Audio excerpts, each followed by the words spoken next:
Okay, 8 through 15 I'll try to get through. In 8 through 13 you're asked to find exact values. You're going to have to either use the sum and difference formula. So if you can think of two angles that add or subtract to give you the angle that's given, or you can use the half angle. I think it's harder to find these numbers that add up to or subtract, but I do think that it's easier, once you get those, it's easier to use this formula, I think, than it is these down here.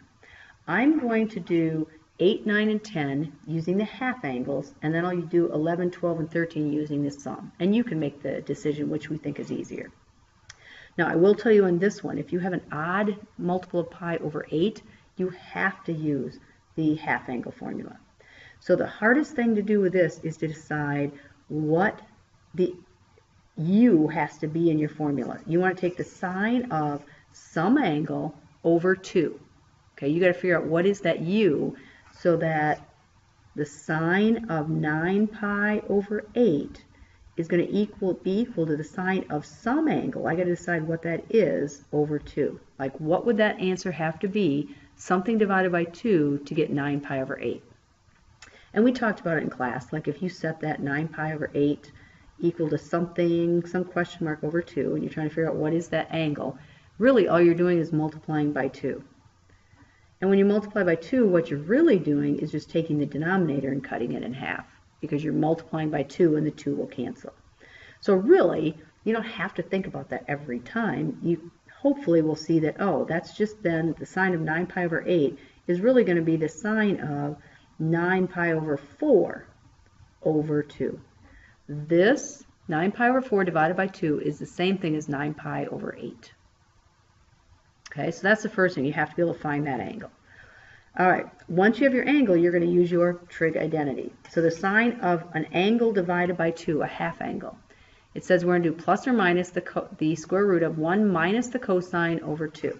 All right, so I'm going to have, I'll put plus or minus for right now, square root of 1 minus the cosine of 9 pi over 4 all over 2. All right, so I should know the cosine of 9 pi over 4. 9 pi over 4, 8 pi over 4 is all the way around the circle, so 9 pi over 4 is in the first quadrant. So I'll put that over here. It's going to be 1 minus square root of 2 over 2. So I'm just replacing the cosine of 9 pi over 4 with radical 2 over 2. And then all I need to do is I need to multiply to get rid of that fraction, is I need to multiply by 2. So I have to take 2 times 1, 2 times radical 2 over 2, the 2's will cancel, and in the denominator 2 times 2 is 4. And the square root of 4 is 2, so I just wrote it as square root of 2 minus radical 2 all over 2. So I took the square root of 4 in the denominator to get 2. Now this plus or minus thing going on here, that's the hard part of those two formulas you have. You have to decide, is it plus or is it minus? And all you need to do is go up to your original problem. The sine of 9 pi over 8. Well, 9 pi over 8, this is 8 pi over 8.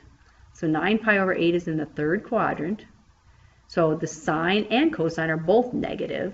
So that means as I went through and did this plus or minus, I really need to know, I really wanted the minus sign. So as long as you have the answer at the end that you know it's negative, that's fine. Some people like to do it right away. They have to look at this and say, okay, if I'm going to use the plus or minus, let's decide. The sine of 9 pi over 8 would be negative, so they right away just start putting negatives in front of it. So it's kind of up to you whether you want to decide that later at the end or do you want to decide it right away. Like in number 9. I'm running out of room. With 9, I know the tangent of 5 pi over 12. 5 pi over 12 is less than a half a pi, because half a pi is 6 pi over 12. So this is in the first quadrant, so I know my tangent is positive. So if I were going to use the half angle and use this formula, I would know my answer should be positive. All right? But with tangent, the nice part is you actually have two formulas that you don't need to worry about that plus or minus. So you really have some options on this one. I need to think of what is the angle that goes there if I'm going to use u over 2. So remember what we talked about before. So this is just going to be pi over 6 over 2. So you're just really taking that denominator and cutting it in half. So if I take 5 pi over 6, divide it by 2, I would get 5 pi over 12. So now I have an option of which one to use. I would probably use one of these two down here. Let me use this one, it doesn't really matter. The tangent of u over 2 is equal to 1 minus the cosine of u over the sine of u. So remember, now my angle u is pi over 6. So the formula says I can take 1 minus the cosine of that angle, 5 pi over 6, over the sine of that angle, 5 pi over 6. So now I just need to simplify that. Cosine of 5 pi over 6, that would be in the second quadrant, so that would be negative radical 3 over 2. So I have a 1 minus a negative radical 3 over 2, which will become a plus. And then sine of 5 pi over 6 would be 1/2. I would just multiply by 2 over 2. I get 2 plus radical 3, and this would just would cancel to give me 1. So it's just 2 plus radical 3. Okay, so I just thought of as 5 pi over 6. I used my formula. I plugged in what I know the cosine and sine of 5 pi over 6 is, and I simplified my answer. All right, 10. 10, if you want to do a half angle, again, you can think of this as the cosine of 30 degrees over 2. That's what 15 is 30 over 2. So the formula for cosine, so that I have to decide if it's plus or minus. Well, the cosine of 15 is definitely positive, so I know it's a plus. It just says I need to take the square root of 1 plus the cosine over 2. So I'm going to take plus the square root of 1 plus the cosine of 30, because that's my angle up here, over 2. Cosine of 30 degrees would be radical 3 over 2. And I multiply by 2 over 2.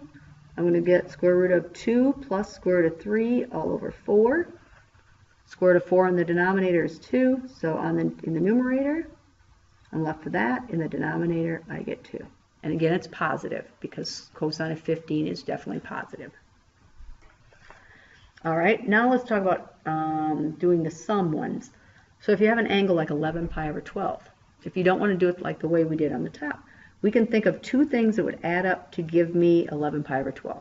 So I could do 1 pi over 12 and 10 pi over 12. Well, 10 pi over 12 does reduce. It reduces to 5/6, but this one doesn't, so that doesn't help me. I could try 2 pi over 12 and 9 pi over 12. That one does work because this becomes pi over 6. This becomes 3 pi over 4. So that's the one I could use. I think 8 pi and 3 pi would work over 12. So just find a pair, just sit and just try 1 and 10, 2 and 9, 3 and 8, and keep going until you find two that reduce to something you know. So I know that this I'm going to write as the cosine of pi over 6 plus 3 pi over 4. And then it's just a matter of using my formula, which is here. So I'm going to use the cosine one. So I'm going to take the cosine of the first angle times the cosine of the second minus the sine of the first times the sine of the second. And then we just need to fill in. Cosine of pi over 6 would be radical 3 over 2. Cosine of 3 pi over 4 in the second quadrant would be negative radical 2 over 2. Sine of pi over 6 is 1/2. Sine of 3 pi over 4 is positive radical 2 over 2. So when I multiply these together, I get negative radical 6 over 4. And here I'm going to get negative radical 2 over 4. And all we really can do is kind of put them together as one fraction. And there's my answer. Now, if you did it with half angles, you'll get a different answer, but it's equivalent. So if you use your calculator, you would get the decimal equivalent. This one you're going to multiply by sine of probably 30 plus 45 if you're going to do sum. So again, the formula for sine is take the sine of the first times the cosine of the second plus the cosine of the first times the sine of the second. And then I'll let you finish that, but you should be able to finish that to get your answers for those. Very similar to what you just did. 195, that one's harder to think of, so I just think of, okay, let's try 30. 30 plus 165, and I don't think I know 165 because that has a reference angle of 15, so that doesn't work. So let's try 45 and 150. I know 45 and 150 has a reference angle of 30. So there's a pair that works. So I'm going to take the tangent of 45 plus 150. All right. So tangent formula is on your sheet. It says you're going to take the tangent of the first plus the tangent of the second over 1 minus the tangent of the first, tangent of the second. And so tangent of 45 is just 1. Tangent of 150, remember tangent is sine over cosine. So the ordered pair that goes with that is negative radical 3 over 2, 1/2. So if I take sine over cosine, I'm going to get negative 1 over square root 3. And I don't rationalize it right now because really what I'm going to do to simplify this is I'm going to multiply by radical 3 over radical 3. And so I'm going to get radical 3 minus 1. Over here I'm going to get radical 3. That was a minus and that was a negative, so plus 1. So square root of 3 minus 1 times square root of 3 plus 1. Okay, so that is tangent. Okay, I hope that helped.